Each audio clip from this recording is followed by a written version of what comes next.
Bienvenidos una vez más a Te invito a mi mundo.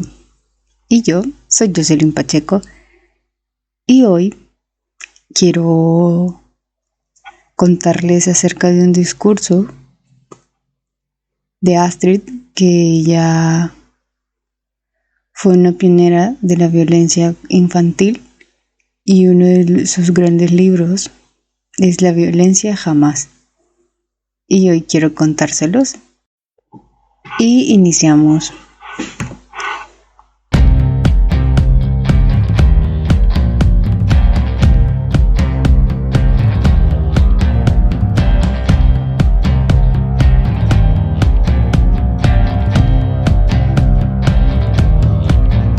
Violencia jamás es un discurso de Astrid de la ONU, como se los comentaba anteriormente al inicio del podcast.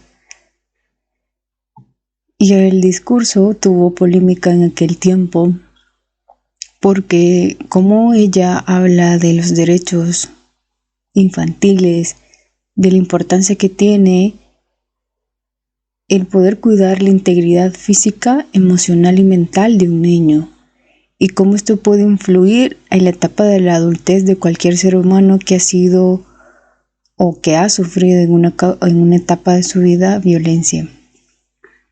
Y esta vez quiero que todos seamos partícipes y oyentes de este gran discurso y que puedan reflexionarlo al final del podcast y veamos un mundo diferente y que seamos conscientes de que la violencia nunca nos va a llevar a un buen lugar, sino que todo lo contrario.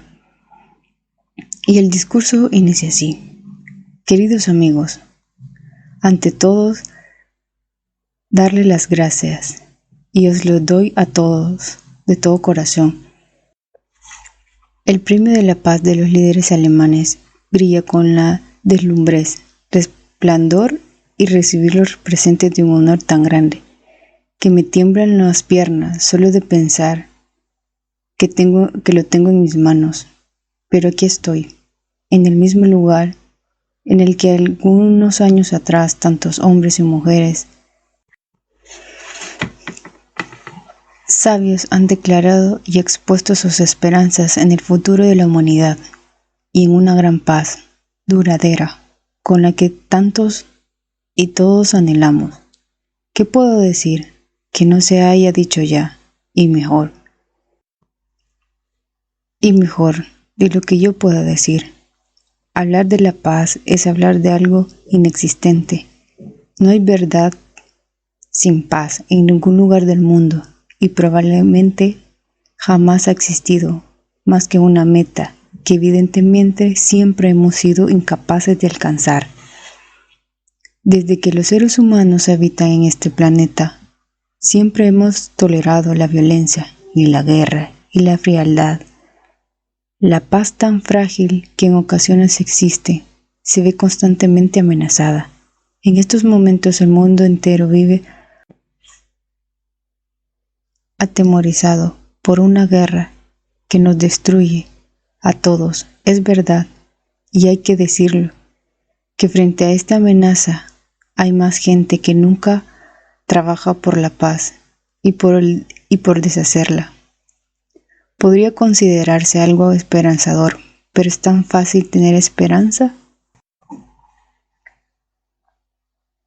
Hordas de políticos se reúnen en sus cumbres y no paran de hablar con gran entusiasmo en favor del desenrame.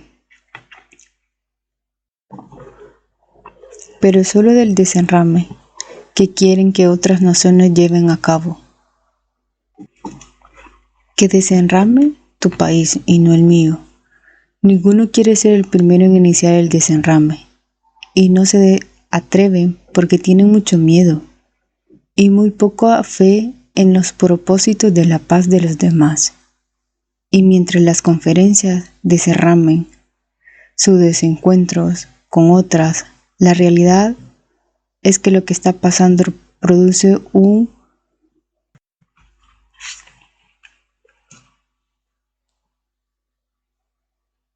verdugo real y a una escala jamás vista en la historia del mundo. No es extraño que tengamos miedos todos. Tanto si vivimos en el este como en el oeste, en el norte o en el sur, es una gran potencia o en un pequeño país neutro. Sabemos que es una gran guerra y afectará a toda la humanidad. Y que poco importa, sí, al terminar el montón de ruinas en el que hemos caído muertos, ¿es neutro o no neutro? Tras miles de años se considera guerra. ¿No ha llegado el momento de preguntar si acaso en la naturaleza humana hay algún efecto del empujo inevitable a la violencia? ¿Estamos considerados en la conexión como resultado de nuestra propia agresividad? Todos deseamos la paz. Así pues, ¿existe alguna posibilidad de que algo fundamental en nuestra naturaleza, como ambiente, ante esta demasiado tarde, aprendemos a rechazar la violencia? Logremos ser sensibles, llegar a ser un nuevo tipo de ser humano. Pero ¿cómo conseguirlo? ¿Y por dónde habría que empezar? Creo que habría que empezar por lo más básico, por los niños. Lo habéis otorgado, este premio a la paz, a una escritora de libros infantiles, lo que significa que hay esperanza en mí, en un amplio y valioso repertorio de planetas, entre políticos o las propuestas para la resolución de los problemas internacionales. Yo quiero hablar por los niños, de lo que me preocupa de ellos y de las esperanzas de depósito en ellos. Los niños de hoy son los que un día tendrán cargos de funcionarios en el mundo, si es que ellos llegan a tenerlo. ¿Será que ellos lo que decidirán sobre la guerra y la paz? Y sobre el tipo de sociedad que deseamos tener. Si quieres una sociedad en la que la violencia sea aumentado o no, que la gente viva fraternamente en paz. ¿Hay alguna esperanza que pueda creer en un mundo más pacífico en el que nosotros lo podemos lograr? ¿Y por qué hemos fallado nosotros tan esporádicamente, con tan buenas intenciones que teníamos? Aún recuerdo con conmoción que sentí cuando una temprana edad me di cuenta de que las personas que rigen los destinos de las naciones y del mundo no eran absolutamente dioses con capacidades extraordinarias ni divinas, eran seres humanos, los mismos humanos débiles de hoy, y que yo, pero también del poder, un momento que todos podíamos tomar, lo más trascendental, decisiones basadas en sus caprichos, estados de ánimos. Si las cosas se torcieran, podían estallar en una guerra por meras ansiedades de poder de una sola persona, o por sus deseos de venganza, o por vanidad, o porque sí. Y esto es lo que parece en uno de los motivos más comunes por su exageración en fe en la violencia como una solución a todos los problemas. Y del mismo modo, una sola persona buena, sensata, podía evitar la catástrofe, siendo bueno y sensato, renunciando a la violencia. De ello, solo podía extraer una conclusión: el destino del mundo, la decisión de personas individuales. Entonces, ¿por qué no todos éramos buenos y sensibles? ¿Por qué habían tantos que solo ansiaban la violencia y el poder? El mal era algo innato en ciertas personas. No podían creerlo entonces, y no lo creo ahora. La inteligencia y la capacidad intelectual sí es cognitiva, pero los niños no nacen con una semilla para automáticamente germinarla y se desarrollan hacia el bien o hacia el mal. Lo que decide un niño va a ser una persona cariñosa, abierta, íntegra, propensa a tener sentimientos comunitarios, o un lobo solitario, cruel y destruyendo a todos. Depende de quién han criado a ese niño al mundo y le han enseñado el significado del amor, o han fallado en hacer comprender que el amor está en las entrañas. Y debe de ser cierto, solo aprendemos de aquellos a quienes amamos. Un niño está rodeado de amor y ama a sus padres. Aprende de ellos sus aptitudes amorosas hacia su entorno y conserva dichas aptitudes el resto de su vida, lo cual siempre será bueno, aunque él o ella jamás llegue a ser que los pocos que rigen los destinos del mundo, pero sí, ese niño o esa niña encuentra la esperanza, acaba de afectar sin duda lo que rige los destinos del mundo. Estaré muy agradecido si por su temperamento tiene más el amor que la violencia. También el carácter de nuestros futuros estadistas políticos se forman ante un 5º aniversario. Ya sé que es una afirmación terrible, pero es cierto.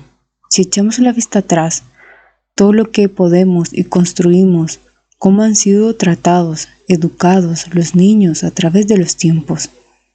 No es cierto que lo normal es ver cómo han sido quebrados sus voluntades, tanto físicas como mentales, mediante algunas formas de violencia.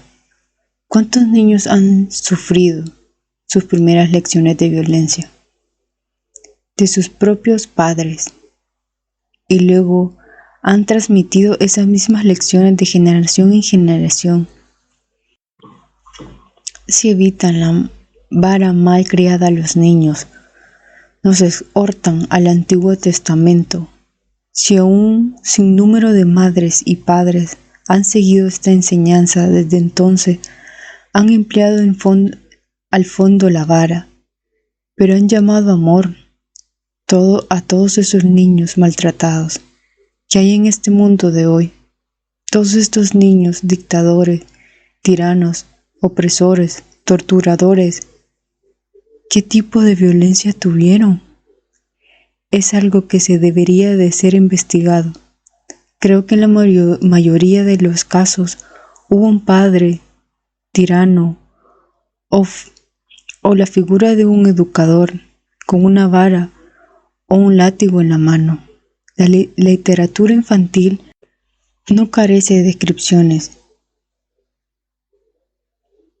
de protagonismo por tiranos hogareños que apelan a la violencia a sus hijos, hasta el sentimiento y que más o menos arrugan sus vidas.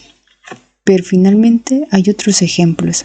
Por fortuna, siempre ha habido padres que han educado a sus hijos en un ambiente de amor y no de violencia. Sin embargo, seguramente es cierto que solo a partir del siglo XX los padres empezaron a considerar a sus hijos como sus iguales y consideraban el derecho a desarrollar su personalidad libremente en un ambiente familiar con críticas democráticas, sin opresión y sin violencia. ¿Cómo puedo evitar sentirme desconsolada cuando escucho al actual clamor que viven y vuelan los viejos métodos autoritarios? En estos momentos es una demanda que procede en diferentes lugares del mundo. La gente pide métodos más rigurosos. Atar, cortar a los chicos creyendo que con eso se logrará el desenfreno de la juventud, que echan al éxito de la libertad o la falta de riego de la educación, lo cual de hecho sería lo mismo que pretenden excluir al diablo con la ayuda, que a lo largo solo conduce a generar más violencia y a crear una más profunda y más peligrosa brecha entre las generaciones, la demanda de los métodos más rigurosos. Puede producir un efecto aparente que sus defensores podrían interpretar como un avance, hasta que el tiempo no les quede más que remediar y que aceptar que la violencia siempre será violencia, como ha sucedido siempre. A muchos padres le preocupan, sin duda, estas nuevas tendencias y se pueden preguntar si lo han hecho mal, si la educación autoritaria es estable o es censurable, si está mal entenderla. Educación autoritaria no puede decir que el niño campe a sus anchas y haga lo que le apetezca. No significa que deba crecer sin un conjunto de normas, ni que las quiera. Ambos niños y adultos necesitan un conjunto de normas como marco de conducta para sí mismo, y a los niños aprender por encima de todos los ejemplos de sus mayores. Claro que los niños deben de respetar a sus padres, pero que estos no se lo lleven por error. Los adultos también deben respetar a sus hijos y no hacer el mal usando la naturaleza de ventaja que poseen sobre ellos. Sería maravilloso ver a todos los padres y a todos los hijos en un mutuo y amoroso respeto, a los que claman pidiendo métodos más rigurosos y a cortar a sus hijos. Me gustaría decirles lo que me dijo una vez una veterana señora. Era una madre joven en los tiempos que la gente aún creía en la idea de que se evita la vara malcriada al niño. En el fondo ella no lo creía, pero un día su hijo hizo una travesura y ella decidió darle una buena paliza, la primera de su vida, y le dijo que fuera a buscar una vara flexible o un buen palo. El niño pasó mucho tiempo. Volvió al cabo del tiempo, anunciando entre lágrimas: no he encontrado ninguna vara, pero te he traído una piedra que puedes tirarme. En ese momento la madre se echó a llorar también. Acababa de comprender qué era lo que había pasado por su cabeza de su hijo. Debió pensar: mi mamá quiere hacerme daño con una piedra, puede hacérmelo. Ella corrió y lo abrazó, y estuvieron un buen rato llorando juntos. Luego puso la piedra en una estantería de la cocina y ahí la dejó, como recuerdo de la promesa que en aquel momento se hizo a sí misma. Violencia jamás. Pero sí, educamos a nuestros hijos sin violencia y sin atarlos, cortar las heridas. Prioricemos un nuevo tipo de ser humano capaz de vivir en un estado de paz eterna. Solo un autor de libros para niños sería tan genuino como para creer en tal cosa. Sé perfectamente que es una utopía y, por supuesto, que para lograr la paz habría que cambiar muchas cosas en este pobre y enfermizo planeta.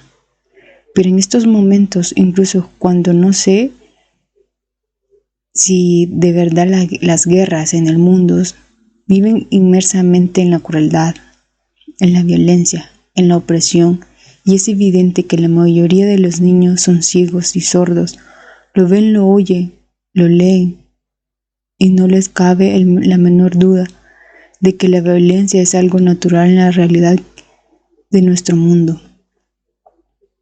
¿No es lo mínimo que podemos hacer?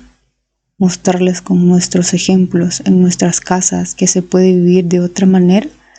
Tal vez sea una buena idea poner una piedra en una estantería de la cocina que nos recuerde siempre a nosotros y a nuestros hijos que violencia jamás, pese a todo lo largo, y esto podría llegar a ser una pequeña contribución a la paz del mundo.